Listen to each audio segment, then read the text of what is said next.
I'm actually back in Canada now, on my way back home. It's been quite the whirlwind since Saturday night. And obviously, many of you know that we won the Gold Cup in Saucer. I won the Gold Cup in Saucer with Sintra. Very happy, very proud of what took place there. And very fortunate. Here's a horse that we didn't really buy for the Gold Cup in Saucer, but we ended up winning it with him. The horse that we did have for Patrick the Piranha, a lot of people asking, is he okay? Is he okay? He's fine. The horse just had a bad night, and that's one of the things nobody talks about when you head to PEI is that 20-minute post-parade, and that's pretty much what it is. And it was hard on him. You could see, for those of you who maybe watched the broadcast or watched the entire production, you saw that he was pretty wound up. What is this thing? I'm on a bridge, that's why. Pretty wound up all throughout the post-parade, and of course into the race again. You saw what had taken place. I think the break was a combination of him being unstable, I guess, in the race. It's hard to believe that a horse of his age would get that way, but it's a pretty electric atmosphere, and that was what I had said to my wife after. I said, I'd never jogged, trained, or sat behind Sintra in my life, and I can tell you, in all my time as a horseman, I have never seen a cooler horse. That has nothing to do with winning the Gold Cup. Just his demeanor. I've never seen a horse as focused as him. We're in the post parade. There's 30,000 or more people there. They're all screaming. It's midnight. A portion of them are drunk. There's a lot of emotion flowing at the CDP at that point. And he walked for an entire lap. People getting up and taking pictures of him half a foot away from his face during the post parade. This horse never switched an ear. He was soaking it up as much as I was. And I think that played a big role. You can imagine the difference between him and Patrick, asking Patrick the Piranha to go out and pace in 1:50-1 on a half-mile track after a 20-minute circus. I knew 5 minutes into the post-parade that Wally was going to be in trouble with Patrick. What are you going to do? There's nothing you can do at that point. So Sintra is back now in Ontario at the Harry Polton stable. He's going to get a week off, maybe 2 weeks off. A much-deserved rest. Harry sent me a message last night. He goes, do you believe Saturday night was Patrick the Piranha's 11th week in a row racing? I didn't know that. Sintra. 11th week in a row racing. So it just goes, that only furthers how tough this horse is.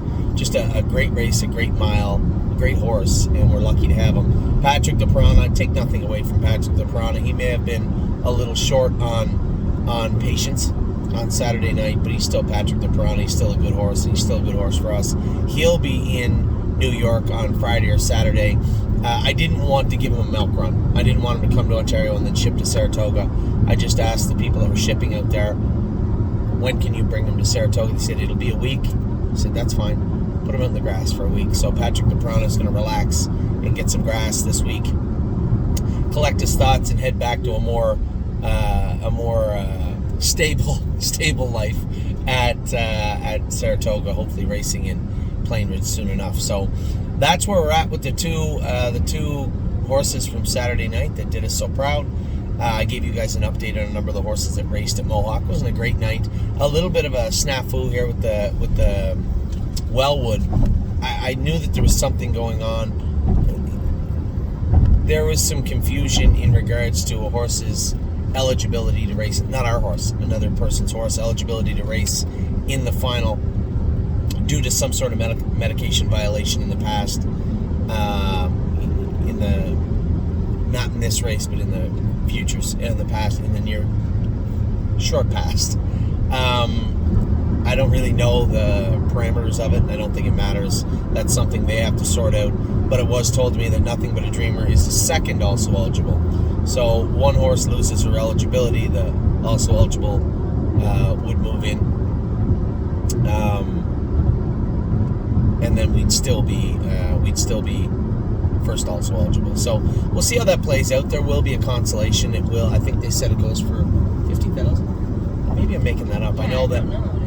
I think they said 50, but I'm not positive. I know that there isn't any Maple Leaf Trot eliminations. They're going right to the final. So they asked for Locatelli's entry into a $50,000 open horses, I assume, eligible to the Maple Leaf Trot type race on Friday or Saturday night. It must be Friday night in Ontario.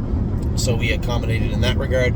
Many of you watched last night as the little guy winning 55, the little trotter. What's his name? Resolute Bay. Resolute Bay was a winner in 55. I know it wasn't that long ago there was a lot of people giving up on this horse, and I told you his best races were in the future, and they still are. This is a nice horse with a lot of growth. He just looked comfortable last night. It's been a while since I saw him look that way, but that just goes to the way that they approach the races at Harry's barn. Nellie, her mother, and Harry do such a good job conditioning these horses and having them sound, healthy, and prepared to race. And then all the horses have to do is execute. If we put them in where they can win, and they do the job that they do and continue to do the job that they do in that barn, we'll continue to do well. And that's a certainty.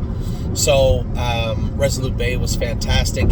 I know that Renegade Gypsy raced well too, closing again at the wire, but raced very, very well again. And then it looked like, to me anyway, I'm a little biased, but it looked like Red Overbach was on his way to a rout. One of the only horses that could beat him was on the run, and then it looked like he broke a line. Because Trevor Henry bailed off right away. When a driver jumps off that quick, it's usually a broken line because there's nothing you do. You can't control the horse. So they actually are going to rerun that. Now, that was important. I knew they would have to. I thought they would have to because there's points involved, right? There's points involved in the grassroots standings. I'm surprised they didn't ask just to rerun it tonight, but they're going to run it on Friday. So Red Overbach will be back in to go racing in the grassroots. They'll run that probably as a no contest race, a non-betting race before the races. So we'll end up getting our points. So that is good. So overall, a great night last night. Also, who else did we race? Did we race anybody else? Yeah, we did, I'm sure. Can't think of it right now. Well, of course, we raced Slim Jimmy and the horses in the fair. I gave you guys an update of those also. What took place today? Blue Bayou Dio was a winner. Now, not many of you maybe know this, but we had sold Blue Bayou Dio. We'd worked out an agreement that she would be sold after the race to a party. It was tough. That was a tough one. One of those situations, much like Baumhugger, where that is what the horse is worth. Wasn't that we fleeced anybody on the sale, and if anything, it looks like after this race, maybe they got ahead, but that getting ahead of us would be contingent on her winning the final. It is worth noting that the other division of the C's went in 51-4. Blue Bayou Dio went in 52, which means she's one of the best, but she's not going to be 1-9 in the final. She should be good, but nevertheless won't be 1-9 in the final. But I think that is important also as we head into the fall. We all know what we're trying to do.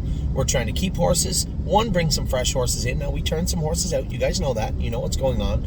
Those horses are earmarked for the fall and winter of 2022 into 2023. We're going to continue to buy horses that should lead up to those horses coming back. If we have to move them after they've saturated their classes, then so be it. We will. This constant churn that is going on. I like it. I know it's a little hard to follow sometimes because there is a lot more fluidity to the stable right now, but I think it's worked well for us, and I think the results speak for themselves. So Blue Bayou Dio will be leaving the stable. We had a number of horses we brought in. A new horse, Bravura, has come in, and the other filly, the Mimi filly, has come in. Those horses will be joining the stable next week with the plans of racing them in Northfield up through those classes that we've done so well in throughout the summer. And then when we're done with those classes, hopefully, I believe that a horse like Blue Tesla can go to Mohawk and race the numbers of 40 up into the numbers of 60. I believe she has the talent. She certainly has the will. And then hopefully the horses we just bought can make their way up. What we do with them after that will be up to them. If they're as good or better than I think, continue on. If they're not, then we can re-list them at some point.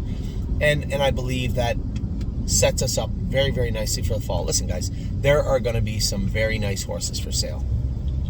I had a long conversation today with Scott Zeron pertaining to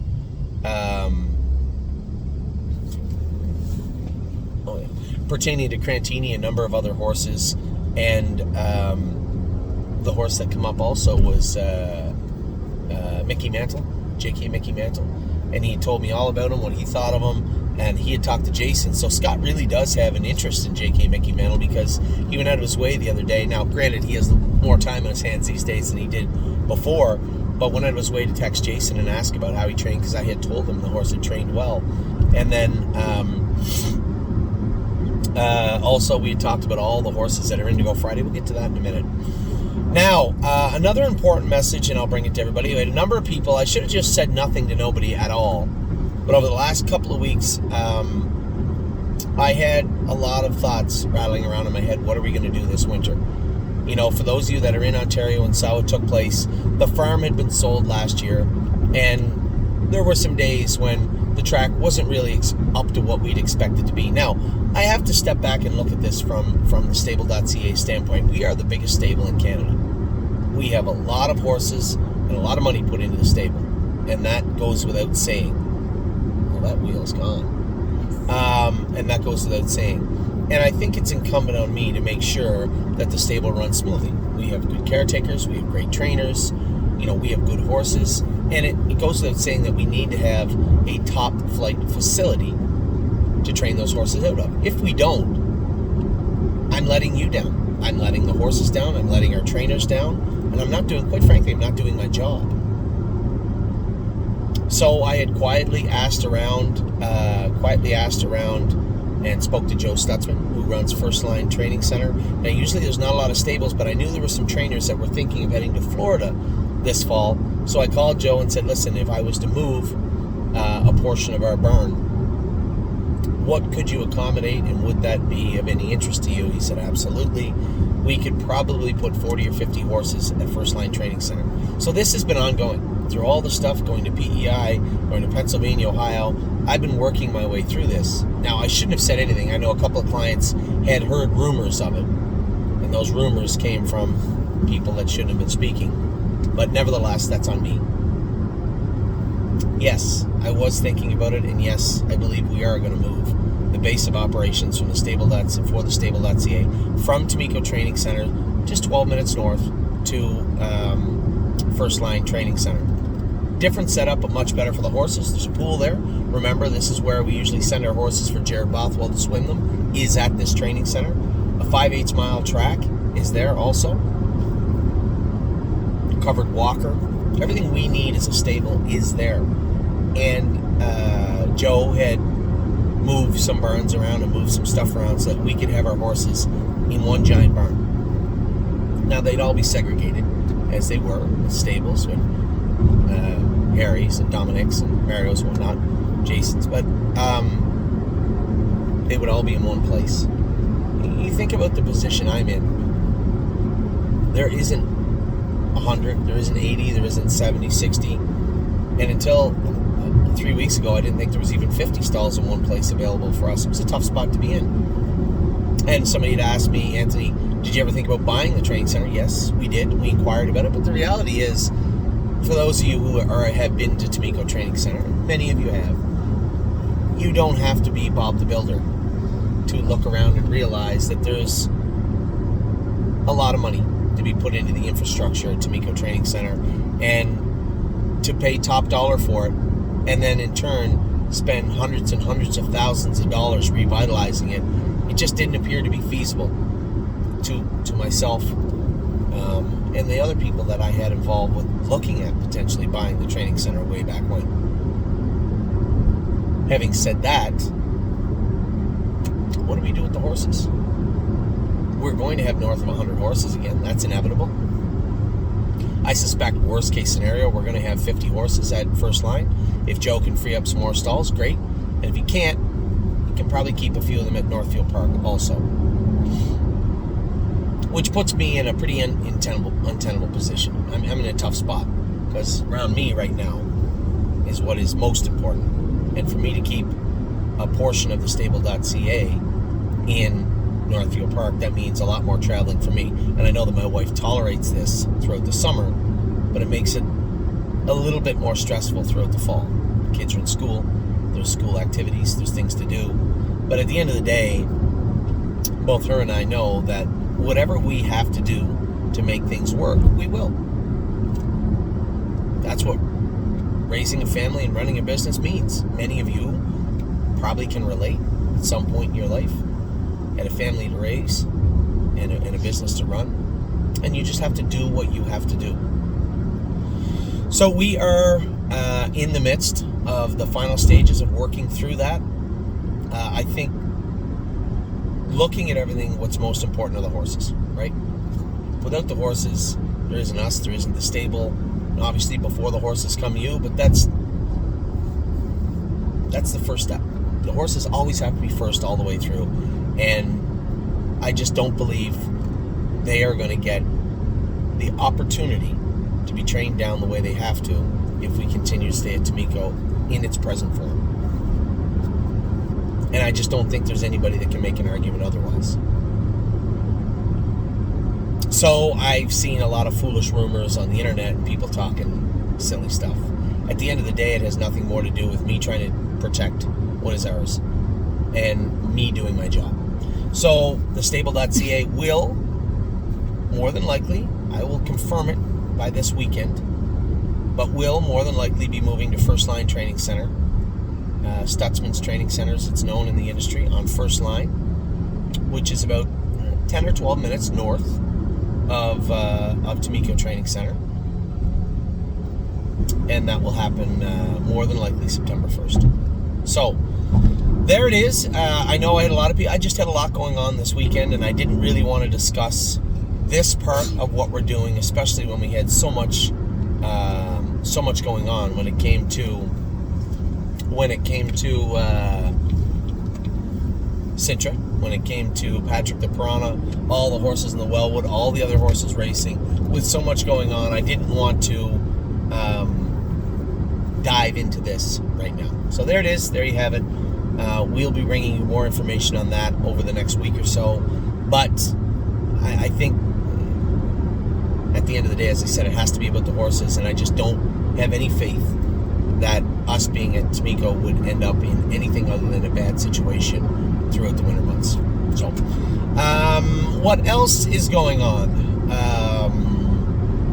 We obviously still have a number of stake races coming up this week. Pennsylvania, I see Carter Michael Dio is in the Sire Stakes. So is Crantini and Spitfire Overseas. Now, Scotty had called me and said, listen, can you drive, not that he didn't think Mark was going, I suppose also, can you drive Crantini? I called Mark and said, listen, if you want to come to the Meadows, I'll pay you to come to the Meadows. We have duplicates in, Enzo is in with Tailgate Buzz, I believe, and Spitfire Overseas is in with Crantini. All the other horses are in very good positions. Listen, everything worked out according to plan so far in Pennsylvania. Ohio, we've had a few little hurdles with some of the stake horses, and then obviously everybody's being propped up by Swinging Senorita. Still a lot of work to do in Ohio. Not as much work to do in Pennsylvania, but still working through it. We have some horses that may or may not be heading to New Jersey, or possibly could head to New Jersey for the New Jersey Classic, probably the B division. I think Tactical Mounds isn't far off of that. Race for Landing, his blood did not come back the best. There was a few little issues with it, but I don't know if it's enough for me to say, just send him down. Whereas Landing Strip, I think he is probably close to being sent down. So you could potentially in the next 2 weeks see Landing Strip and Tactical Mounds show up at the Meadowlands, but that would likely be contingent on what takes place this week with both of them. There will be a consolation where Landing Strip will race in, and Tactical Mounds is supposed to race at least at George, and I wanted that Mohawk start, but just couldn't get it. So she may be racing at Georgian this week. That's the plan with those two horses. A lot of the other horses are still very, very fluid. So with that, I'm sure I'm forgetting a number of things. But with that, those are the things at least floating on the top of my head right now. I got Sir Strong tonight. I want to watch Gandalf race tonight. I think Gandalf's in a great position tonight. Sir Strong, I want to get a good feel for him tonight, see how he feels. And then take some inventory on everybody else. You guys saw Merchant Man qualify this morning. I thought he looked good. Definitely something to build on there with that colt. I think he needs to come back for one more qualifier for sure. Eglair AM, White Tiger, both qualified. As I said, Locatelli. Locatelli is going to race in the Invite, which will lead him into the Maple Leaf Trot next week. So a lot going on here in Ontario, Canada. A lot going on everywhere for us. It has been a wild summer.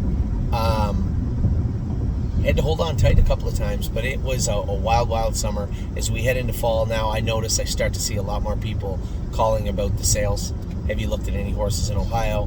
When do you think the catalog for... Cars have broke down. I know, it's like the sixth car broke down on the side of the road. There's a bunch of cars. Every mile there's a car broke down. Have you looked at any horse in Ohio? Why isn't the Lexington catalog out yet? I know I'm so excited. Everybody's chomping at the bit, but we still got to get through racing. Still day by day on the racing scene. And for today, we're off to a good start with a win by Blue Bayou Dio. So with that, I'm sure I'll get a lot of emails, a lot of questions. You guys know how to get a hold of me. You can call me.